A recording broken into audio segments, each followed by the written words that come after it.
Olá, tudo bem? Chegamos ao dia 38 da nossa leitura da Bíblia comentada em 365 dias.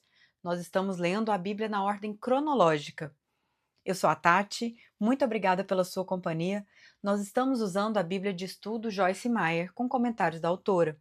Hoje nós prosseguimos no livro de Êxodo, dos capítulos 35 ao 37. Que o Senhor nos abençoe. Capítulo 35. A lei do sábado. Moisés reuniu toda a comunidade de Israel e lhes disse: Estas são as coisas que o Senhor os mandou fazer. Em 6 dias qualquer trabalho poderá ser feito, mas o sétimo dia lhe será santo, um sábado de descanso consagrado ao Senhor. Todo aquele que trabalhar nesse dia terá que ser morto. Nem sequer acenda um fogo em nenhuma de suas casas no dia de sábado. O material para o tabernáculo. Disse Moisés a toda a comunidade de Israel: Foi isto que o Senhor ordenou: separem dentre os seus bens uma oferta para o Senhor. Todo aquele que de coração estiver disposto trará como oferta ao Senhor ouro, prata e bronze, fios de tecido azul, roxo e vermelho, linho fino e pelos de cabra, peles de carneiro tingidas de vermelho e couro, madeira de acácia, óleo para iluminação, especiarias para o óleo da unção e para o incenso aromático, pedras de ônix e outras pedras preciosas para serem encravadas no colete sacerdotal e no peitoral. Todos os que dentre vocês forem capazes virão fazer tudo quanto o Senhor ordenou: o tabernáculo com sua tenda e sua cobertura, os ganchos, as armações, os travessões, as colunas e as bases, a arca com suas varas e a tampa e o véu que a protege, a mesa com suas varas e todos seus utensílios, e os pães da presença, o candelabro com seus utensílios, as lâmpadas e o óleo para a iluminação, o altar do incenso com suas varas, o óleo da unção e o incenso aromático, a cortina divisória à entrada do tabernáculo, o altar de holocaustos com sua grelha de bronze, suas varas e todos os seus utensílios, a bacia de bronze e sua base, as cortinas externas do pátio com suas colunas e bases, e a cortina da entrada para o pátio, as estacas do tabernáculo e do pátio e suas cordas, as vestes litúrgicas para ministrar no lugar santo, tanto as vestes sagradas de Arão, o sacerdote, como as vestes de seus filhos para quando servirem como sacerdotes. Então, toda a comunidade de Israel saiu da presença de Moisés, e todos os que estavam dispostos, cujo coração os impeliu a isso, trouxeram uma oferta ao Senhor para a obra da tenda do encontro, para todos os seus serviços e para as vestes sagradas. Todos os que se dispuseram, tanto homens como mulheres, trouxeram joias de ouro de todos os tipos, broches, brincos, anéis e ornamentos, e apresentaram seus objetos de ouro como oferta ritualmente movida perante o Senhor. Todos os que possuíam fios de tecido azul, roxo e vermelho, ou linho fino, ou pelos de cabra, peles de carneiro tingidas de vermelho, ou couro, trouxeram-nos. Aqueles que apresentaram oferta de prata ou de bronze trouxeram-na como oferta ao Senhor, e todo aquele que possuía madeira de acácia para qualquer das partes da obra também a trouxe. Todas as mulheres capazes teceram com suas mãos e trouxeram o que haviam feito: tecidos azul, roxo e vermelho e linho fino. Todas as mulheres que se dispuseram e que tinham habilidade teceram os pelos de cabra. Os líderes trouxeram os pelos de cabra. Os, li Os líderes trouxeram pedras de ônix e outras pedras preciosas para serem encravadas no colete sacerdotal e no peitoral. Trouxeram também especiarias e azeite de oliva para a iluminação, para o óleo da unção e para o incenso aromático. Todos os israelitas que se dispuseram, tanto homens como mulheres, trouxeram ao Senhor ofertas voluntárias para toda a obra que o Senhor, por meio de Moisés, ordenou-lhes que fizessem.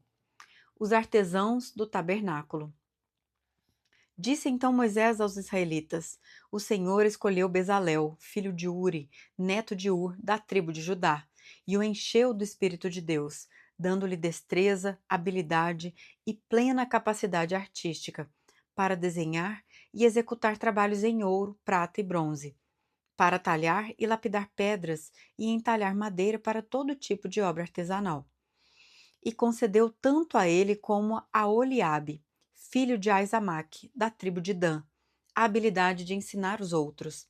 A todos esses deu capacidade para realizar todo tipo de obra, como artesãos, projetistas, bordadores de linho fino e de fios de tecidos azul, roxo e vermelho, e como tecelões. Eram capazes de projetar e executar qualquer trabalho artesanal. Aplicação para a vida, comentários da autora. Às vezes, quando vemos uma pessoa dotada como Bezalel, tentamos imitá-lo em vez de exercitarmos os nossos próprios dons. Ficamos tão ocupados tentando exercer o ministério de outra pessoa que nunca conseguimos exercer o nosso. É importante vermos que Deus deu a cada pessoa dons diferentes para serem usados em benefício de todo o corpo de Cristo. Em geral, não estamos satisfeitas com o que o Senhor nos deu para fazer porque somos inseguras e não percebemos quem somos em Cristo. Se Deus não lhe deu o ministério de estar diante das pessoas e ministrar a elas, então não tente ministrar dessa forma. Você não será feliz nem terá êxito se tentar ministrar com dons que não recebeu. Celebre e abrace a pessoa que você é. Você descobrirá uma maravilhosa realização ao dar o melhor de si usando os dons que Deus lhe deu. Capítulo 36. Assim, Bezalel, Aholiabe e todos os homens capazes a quem o Senhor concedeu destreza e habilidade para fazerem toda a obra de construção do santuário, realizarão a obra como o Senhor ordenou. Então Moisés chamou Bezalel e Aholiabe e todos os homens capazes a quem o Senhor dera habilidade e que estavam dispostos a vir realizar a obra. Receberam de Moisés todas as ofertas que os israelitas tinham trazido para a obra de construção do santuário. E o povo continuava a trazer voluntariamente ofertas, manhãs após manhãs. Por isso, todos os artesãos habilidosos que trabalhavam no santuário interromperam o trabalho e disseram a Moisés: O povo está trazendo mais do que o suficiente para realizar a obra que o Senhor ordenou. Então, Moisés ordenou que fosse feita essa proclamação em todo o acampamento. Nenhum homem ou mulher deverá fazer mais nada para ser oferecido ao santuário. Assim, o povo foi impedido de trazer mais, pois o que já haviam recebido era mais que suficiente para realizar toda a obra. A construção do tabernáculo. Todos os homens capazes dentre os trabalhadores fizeram o tabernáculo com 10 cortinas internas de linho fino trançado e de fios de tecidos azul, roxo e vermelho, com os querubins bordados sobre eles. Todas as cortinas internas tinham o mesmo tamanho, 12 metros e 60 centímetros de comprimento por 1 metro e 80 centímetros de largura. Prenderam 5 cortinas internas e fizeram o mesmo com as outras 5. Em seguida, fizeram laçadas de tecido azul ao longo da borda da última cortina interna do primeiro conjunto de cortinas internas, fazendo o mesmo com o segundo conjunto. Fizeram também 50 laçadas na primeira cortina interna e 50 laçadas na última cortina interna do segundo conjunto. As outras laçadas estavam opostas umas às outras. Depois fizeram 50 ganchos de ouro e com eles prenderam um conjunto de cortinas internas ao outro, para que o tabernáculo formasse um todo. Com um total de 11 cortinas internas de pelos de cabra, fizeram uma tenda para cobrir o tabernáculo. As 11 cortinas internas tinham a mesma medida, 13 metros e meio de comprimento por 1 metro e 80 centímetros de largura. Prenderam 5 cortinas internas num conjunto e as outras 6 no outro conjunto. Depois fizeram 50 laçadas em volta da borda da última cortina interna de um dos conjuntos e também na borda da última cortina interna do outro conjunto. Fizeram também 50 ganchos de bronze para unir a tenda, formando um todo. Em seguida, fizeram para a tenda uma cobertura de pele de carneiro, tingida de vermelho, e por cima dessa, uma cobertura de couro. Fizeram ainda armações verticais de madeira de acácia para o tabernáculo. Cada armação tinha 4 metros e meio de comprimento por 70 centímetros de largura, com 2 encaixes paralelos um ao outro. E fizeram todas as armações do tabernáculo dessa madeira. Fizeram também 20 armações para o lado sul do tabernáculo e 40 bases de prata para serem colocadas debaixo delas, 2 bases para cada armação, uma debaixo de cada encaixe. Para o outro lado, o lado norte do tabernáculo, fizeram 20 armações e 40 bases de prata, 2 debaixo de cada armação. Fizeram ainda 6 armações na parte de trás do tabernáculo, isto é, para o lado ocidental, e 2 armações foram montadas nos cantos, na parte de trás do tabernáculo. Nesses 2 cantos, as armações eram duplas, desde a parte inferior até a mais alta, colocadas numa só argola, ambas feitas do mesmo modo. Havia, pois, 8 armações e 16 bases de prata, 2 debaixo de cada armação. Também fizeram travessões de madeira de acácia, 5 para as armações de um lado do tabernáculo, 5 para as do outro lado e 5 para as do lado ocidental, na parte de trás do tabernáculo. Fizeram travessão central de uma extremidade à outra, passando pelo meio das armações. Revestiram de ouro as armações e fizeram argolas de ouro para sustentar os travessões, os quais também revestiram de ouro. Fizeram o véu de linho fino trançado e de fios de tecido azul, roxo e vermelho e mandaram bordar nele querubins. Fizeram-lhe 4 colunas de madeira de acácia e as revestiram de ouro. Fizeram-lhe ainda ganchos de ouro e fundiram as suas bases de prata.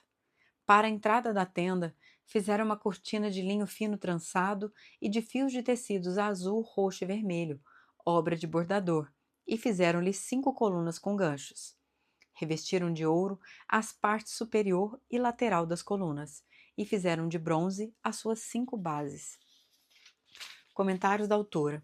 Como permanecer motivada pelas coisas de Deus? As pessoas que construíram o tabernáculo do Senhor eram fervorosas com relação às coisas de Deus, e elas ofertavam com um coração voluntário. Você pode estar pensando: eu gostaria de ser tão entusiasmada com a obra do Senhor, mas simplesmente não me sinto desse jeito. Realmente não sei como ter essa empolgação. O que você pode fazer para ser apaixonada pelas coisas de Deus? Primeiro, fique cercada de pessoas que são entusiasmadas pelas coisas de Deus. Não demorará muito até você começar a se entusiasmar e sentir o coração arder também. Se você se juntar a uma pessoa visionária, logo terá uma visão também.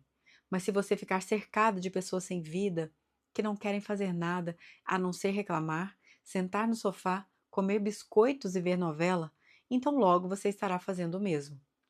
Segundo, decida-se a fazer algo a respeito da forma negativa como você se sente, em vez de simplesmente desejar que as coisas fossem diferentes. Entenda que se você quiser ter vitória real sobre seus sentimentos, fará o que for preciso para consegui-la. Se você não quer a vitória, ninguém poderá motivá-la a desejá-la. Precisamos parar de sentir pena de nós mesmas. Precisamos parar de choramingar. Eu gostaria de ter feito isso, ou desejaria não ter aquilo. Gostaria que meus pais tivessem me amado mais. Gostaria de ter mais dinheiro. Gostaria que minhas costas não doessem. Gostaria. Eu costumava fazer isso. Durante anos, andei desejando. Até que o Senhor falou comigo assim: você pode ser alguém que tem pena de si mesma, ou pode ser uma pessoa cheia de poder, mas não pode ser as duas coisas.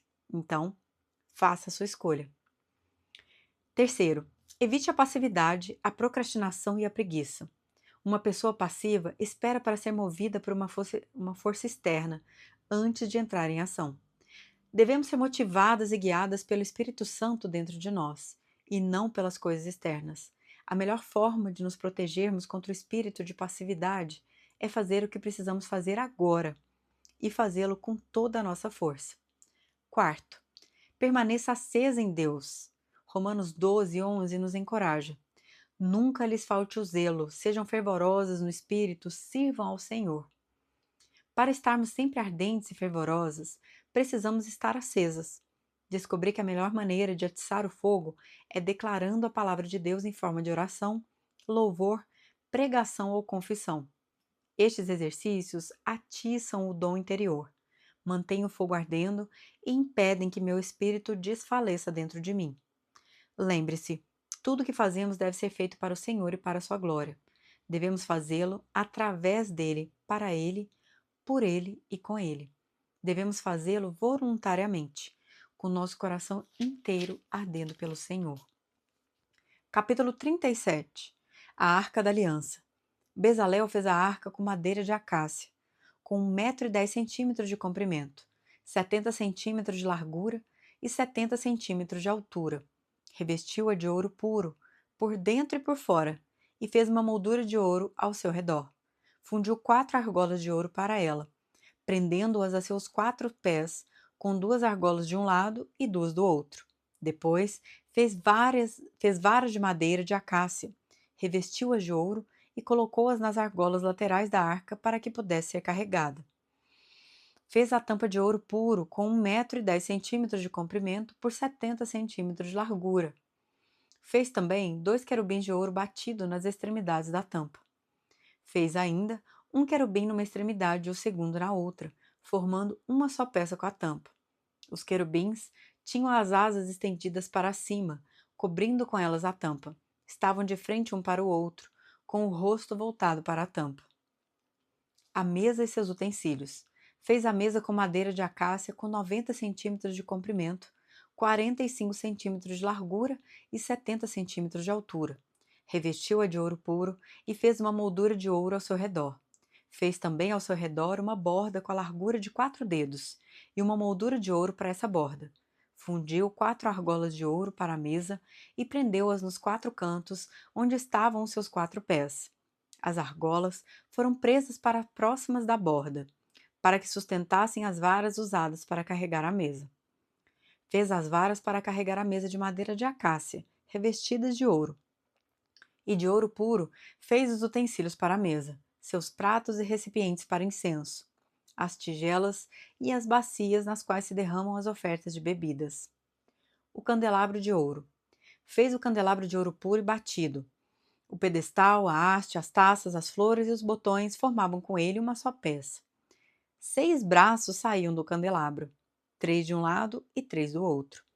Havia 3 taças com formato de flor de amêndoa, num dos braços, cada uma com botão e flor, e 3 taças com formato de flor de amêndoa no braço seguinte, cada uma com botão e flor. Assim era com os 6 braços que saem do candelabro. Na haste do candelabro havia 4 taças com formato de flor de amêndoa, cada uma com flor e botão. Havia um botão debaixo de cada par dos 6 braços que saíam do candelabro.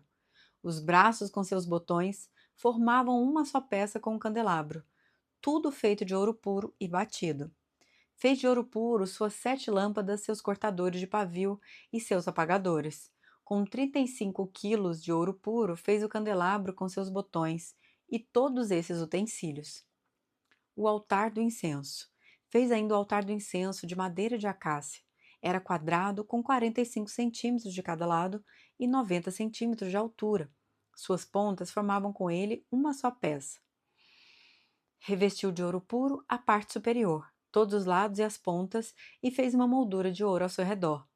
Fez também 2 argolas de ouro de cada lado do altar, abaixo da moldura para sustentar as varas, utilizadas para carregá-lo. E usou madeira de acácia para fazer as varas, e revestiu-as de ouro. Fez ainda o óleo sagrado para as unções, e o incenso puro e aromático, obra de perfumista. Chegamos ao fim do nosso episódio de hoje. Te aguardo no próximo dia. Que o Senhor nos abençoe e nos guie.